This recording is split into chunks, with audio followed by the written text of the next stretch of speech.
Oh, we are on the air. All right. So, yay. Yay. It's going to work.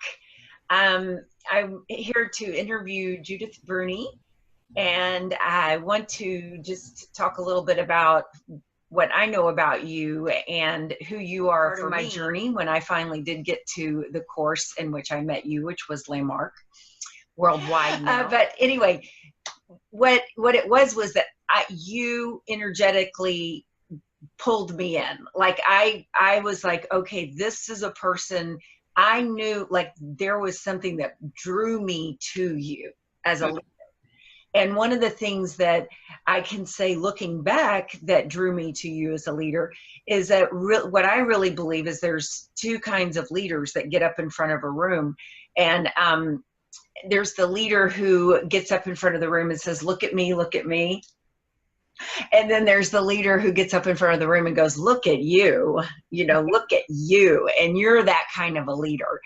And so, for those of you who don't know Judith, she is like really, really powerful and really, really loving, and has like this huge background in corporate America that then led her into the training and development fields. And that's how our paths have crossed. That's right. And so then now, you have a health business, but in between your health, your wellness business, you also ran your own literary company. And so what else would you like to add to that about who you are and what your background is that brought you to here on your journey?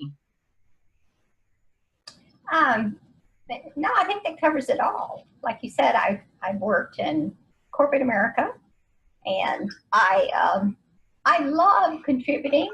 I love being of service. I love producing something, anything.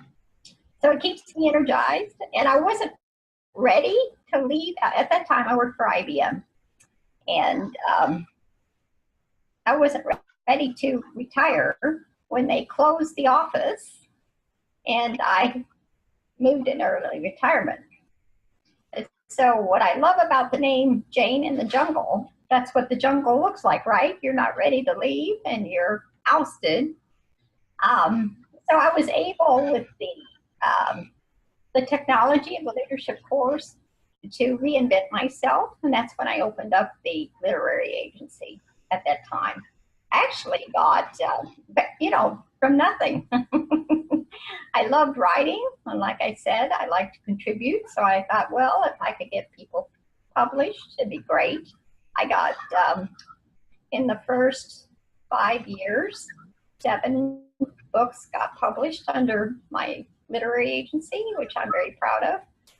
And but then I had a health crisis. I wanted to talk about was like when people hear leadership, or leadership training, I think that it's a real general kind of viewpoint. I think people have a lot of kind of assumed ideas about what leadership is, and maybe even like instantly they're thinking of a boss, or they're thinking of a management position that they've had, or, a leader's someone, like there's leaders and then there's followers, and they either see themselves as leaders or they don't, like there's not any kind of in between or anything.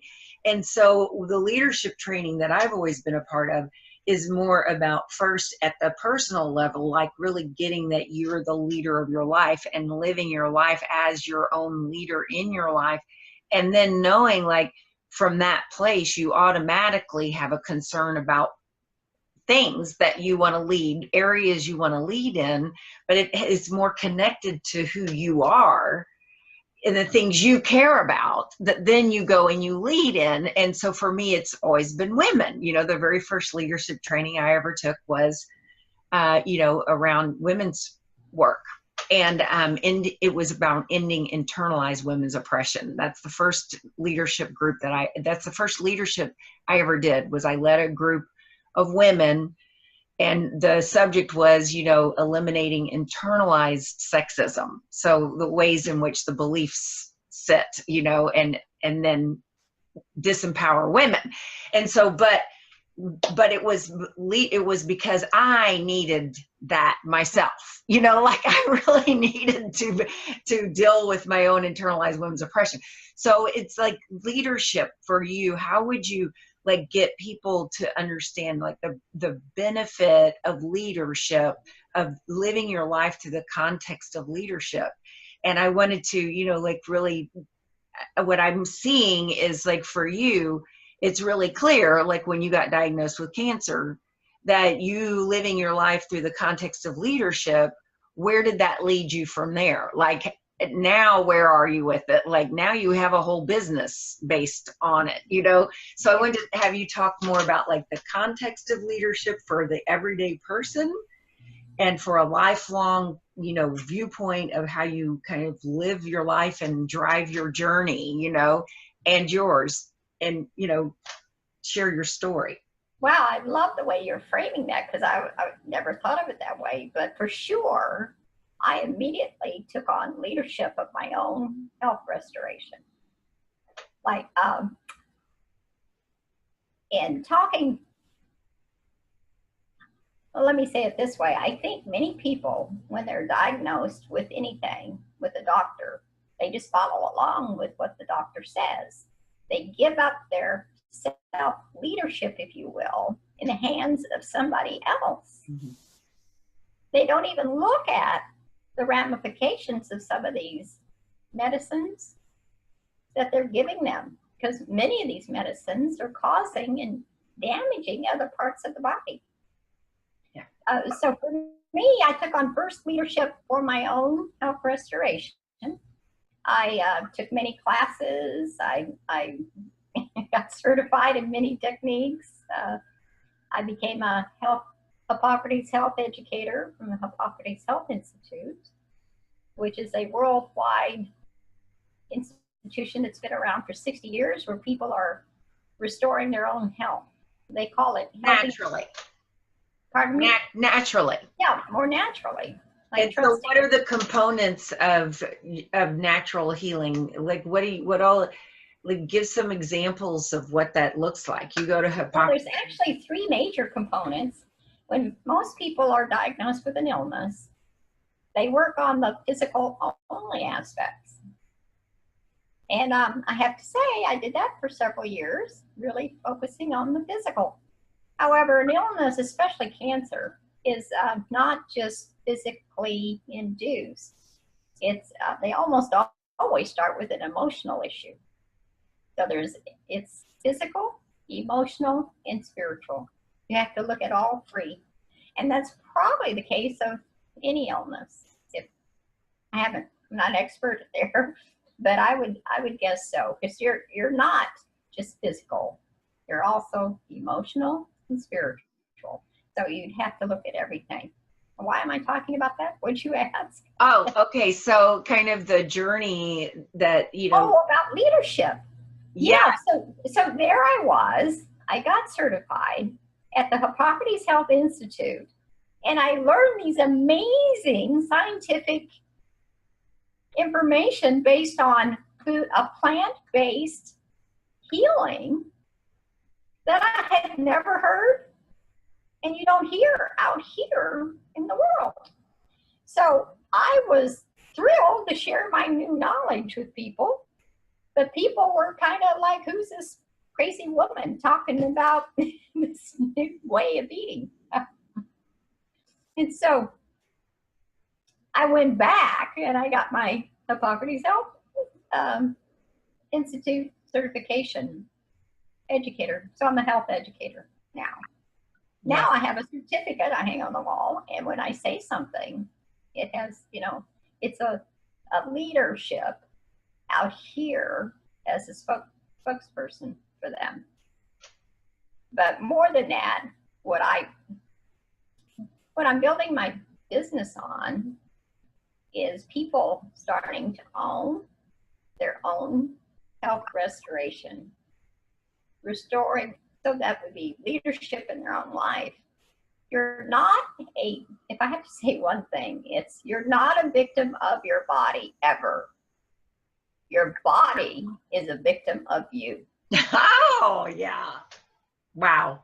And that's my kind of my punchline. When people come in, feel you can't help but feel victimized when your body breaks down because it's been around for so long and then now it breaks down. So you think, oh, it's coming after me. But no, your body's out to survive. Yeah. So you've done something to your body and it's trying to protect you from yourself. But it is a wake-up call. And most people don't realize it's a wake-up call depending on what they're dealing with. I had one of my clients came to me and I said, well, what do you want to, why are you here? Anything going on? Oh, no, I just want to lose weight.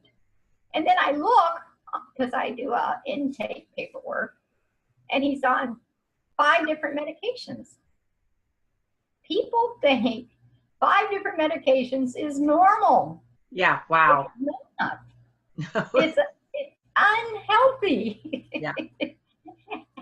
So, and you can't turn that around just overnight. So it's a matter of having them see other possibilities, which is part of leadership, and creating opportunities so that they can begin to see that they have a say in how life can go with their bodies, and turn them into leaders in their own life. Yeah. I do want to say this. People will tell you, and it's true, people will tell you that conventional treatments work. So when you talk about a choice, it is choice. Something more important than the treatment and the choices is your belief system. Yeah. The belief system will override the treatment, whether it's healthy or conventional. Your belief system can override that. So it's very important what you believe in. For me, I believed in healthy alternatives, and I didn't believe in what they were offering me. So it was not a good choice for me. Things that I just realized just recently that I believe, and it's like I got it when I was super young. I had both my children at home with a nurse midwife, because I didn't want to do the medical system, and I really believed that was what was best for me and best for my kids. And people thought I was crazy. Like, they thought I was saving money. That's why I was doing it. And I was like, no, in fact, I can't use my insurance for anything. I go to my midwife for my exams, and then she's coming in everything, it's like we're paying out of our pockets for that. If we were doing it medically, it would be 100% coverage, it's like, so, but what I guess you kind of take things for granted when you learn when you're so young, but what I really got present to just recently was like, yeah, your body is always trying to bring itself back into balance. And when you're doing natural healing, all you're doing is giving your body an opportunity to bring itself back into balance. And maybe make it easier and faster. Well, yeah. I mean, definitely, clearly, it's the natural path. So, but anyway, you said that there were a lot of other things too. I remember when you went vegan, that you also said something about you lost some of the fine lines and wrinkles, and your gray hair turned back to being brown. Your hair younger. Let's talk about beauty treatment. I did. I lost some wrinkles. My lips re-reddened. My eyes, even the irises. Yeah. My eyes. When I was younger, I had this pretty ring around my irises, and then as I got older, they was just completely brown. And I thought, oh, that's just the aging process. We blame everything on the aging process. Yeah. and then when I started eating cleanly, my little round circles around the irises came back. They're really pretty. Yeah, they are. Plus, your eyes are real clear and real white. They're very white. They used to be very clear. Used to be reddish. Even my gums got darker. My teeth actually feel stronger, which Yeah. I can't explain. But when I'm eating, I'm like, oh, I better be careful. I might bite my fingers. They're gnashing onto that stuff. I can't explain that, but you had a measurable amount of hair that went back to its brown color from gray to brown. I Enough did. to like really see like it was really happening. I haven't had my hair done in since 2013. So that's 4 years. And yes, I was graying right around the crown in the front and on the sides, you know, the typical grayish. And that left. My hair came back to life, and I'm saving money there. People say, oh, eating organically is more expensive. No, not if you know, look at the time going to the doctor and you look at, you know, all the hair dyeing, everything to make you look younger and healthier. Yeah. Well, I so appreciate you doing this interview with me very, very much. Well, thank you for this opportunity. It was fun. Yeah. I can see things in a different way. Oh, good. Yeah. Well, that is really great. Yeah. Even more powerful. Even more powerful. Yeah. Okay. Well, any last other words you want to say, or?